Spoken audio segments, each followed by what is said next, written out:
AP అసెంబ్లీలో నారా లోకేష్ మాట్లాడుతున్నారు. ఇప్పుడు ఆ లైవ్ చూద్దాం. గతంలో పిఆర్ఆర్టీ మంత్రిగా చేశారు.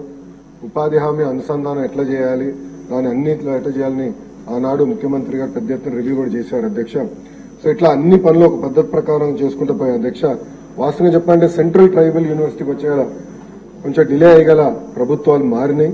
ప్రభుత్వం మారిన తర్వాత తెలుగుదేశం పార్టీ అధికారులు ఉన్నప్పుడు ఒక భూమి ఐడెంటిఫై చేశాం, కేటాయించాం. కానీ ఎక్కడ రాజకీయంగా క్రెడిట్ వస్తుందని చెప్పి మళ్ళీ వేరే భూములకు షిఫ్ట్ చేశారు అధ్యక్ష. దానివల్ల 5 సంవత్సరాలు కాలయాపన చేశారు అధ్యక్ష ట్రైబల్ యూనివర్సిటీకి. మన ప్రభుత్వ అధికారులకు వచ్చినా చాలా స్పష్టంగా లేదు, ఎక్కడైతే ఫైనల్ చేసా అక్కడనే ముందరికెళ్దామని చెప్పాం అధ్యక్ష. ఈ సెంట్రల్ ట్రైబల్ యూనివర్సిటీ కూడా యుద్ధ ప్రాతిపదికంగా వచ్చే 2 సంవత్సరాలు పూర్తి చేస్తామని సభకి నేను హామీ ఇస్తున్నా అధ్యక్ష. పెద్దలు బుచ్చ చౌదరి గారు, బోండోమా గారు చెప్పినట్లు అధ్యక్ష, ఇంకా కొన్ని పెండింగ్ వర్క్స్ ఉన్న విషయం వాస్తవం అధ్యక్ష. కొంచెం ఈ తాగునీరు కానివ్వండి, రోడ్లు కానివ్వండి, ఈ సమస్య ఉన్నాయి. నా దృష్టి కూడా అధికారులు తీసుకొస్తాం జరిగింది. అది తప్పనిసరిగా సంస్థలతోనే మాట్లాడతాను.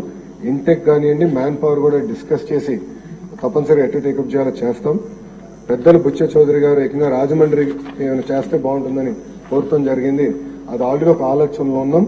తొందరలోనే మీతో చర్చించి ఎట్లా చేద్దాం అనేది will take it. Thank you అధ్యక్ష.